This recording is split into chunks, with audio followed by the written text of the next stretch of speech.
In this section, we'll be talking about the tests you could apply when you have a categorical and a numerical variable.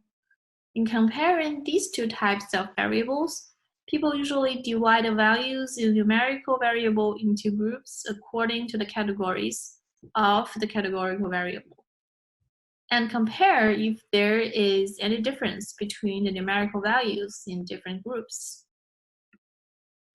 First of all, t-test. A t-test is a type of test that used when you have two groups. Namely, there are only two categories in your categorical variable. What t-test does is to compare means of two groups and to determine how likely the difference between the two means is occurring by chance. For example, we have two variables. The categorical variable has two levels, namely two categories: taking aspirin and not taking aspirin. And your second variable is the body temperature of your patients. You put your patients into two groups according to the levels of the categorical variable. In the chart shown in the bottom right corner, two groups of patients are being compared. You want to know if aspirin can help reduce the body temperature when a patient is having a fever. The null hypothesis will be there's no relationship between the body temperature of your patients and the aspirin taking. Patients in group 1 take aspirin while patients in group 2 do not. The mean of the body temperature of patients in group 1 seems lower than the patients in group 2, but we cannot claim that they're significantly different because they look different. We conduct a t-test to compare two groups based on the mean and the standard deviation of each group and see if the difference happens by chance. That's where we need p-value, which we have mentioned at the beginning of the module, the significance level. The convention, if the p-value is less than 0.05, we can reject the null hypothesis and be confident to say that the body temperature between the two groups of patients is significantly different. The lower the p-value is, the more confident we could be. To save some space and time and to make it less confusing, we won't show the formula of t-test here. In most time, you don't have to calculate it by hand, but feel free to Google t-test formula if you're interested in the mathematical mechanism behind it. Again, t-test is used to compare means of two groups and to determine how likely the difference between the two means is occurring by chance. Beside comparing two groups, you can surely have a single value and test if the value is likely to be a part of a group using a one-sample t-test. But in this section, we only talk about the two-sample t-test, which we deal with two groups, since we're investigating bivariate analysis between a categorical variable and a numerical variable. And there are two levels in our categorical variable. Moreover, the two-sample t-test can be dependent, or we say paired, and it could also be independent. The aspirin example we saw in the previous slide is an independent t-test since we had two groups of patients.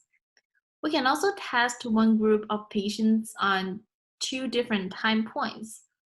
For example, we can measure the body temperature of patients in group 1 before and after taking aspirin. In this case, the two levels in our categorical variable should be 2 time points. Testing on a same group with same subjects repeatedly at 2 different times or on 2 different measures is called paired t-test.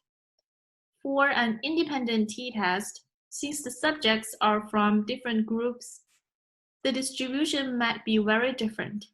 We could conduct a f-test first to decide whether the variance of the two groups are equal or not, then choose the t-test assuming equal or unequal variance. Just for your information, there is a test called Z-test that is very similar to T-test. However, Z-test assumes that you have the data from a whole population, which is not usually possible in the real world.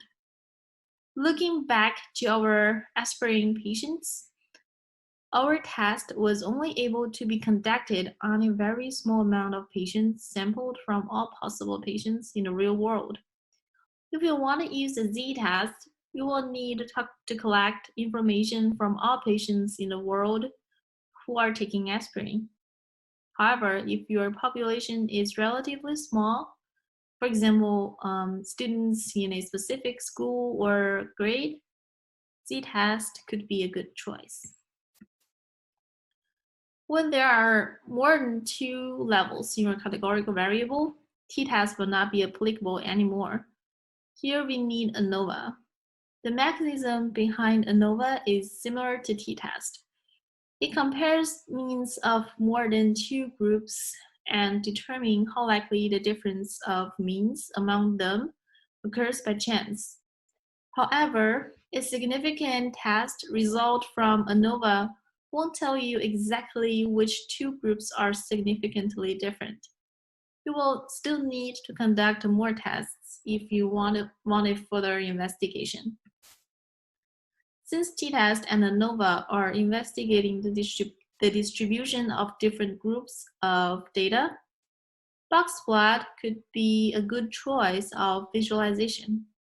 The line in the very middle shows the median. Comparing to mean, median is less sensitive to the skewed data and can show us whether the data is skewed or not. The data is asymmetric if the line of the median is not in the middle. The box in the middle represents the interquartile, including 25% of the data lower than the median and 25% of the data higher than the median. Namely, the middle 50% of the data, ranging from 25% to 75%. And the maximum and the minimum marked in the box plot show the maximum and the minimum according to the distribution of the majority of the data, which is calculated by adding a 1.5 times of the interquartile range to the 75th percentile or minus this range from the 25th percentile. They don't necessarily represent the true maximum and the minimum of the actual data, since sometimes there could be outliers that are not within this range. The outliers are marked by dots higher than the maximum or lower than the minimum. Now let's take a look at questions for this section.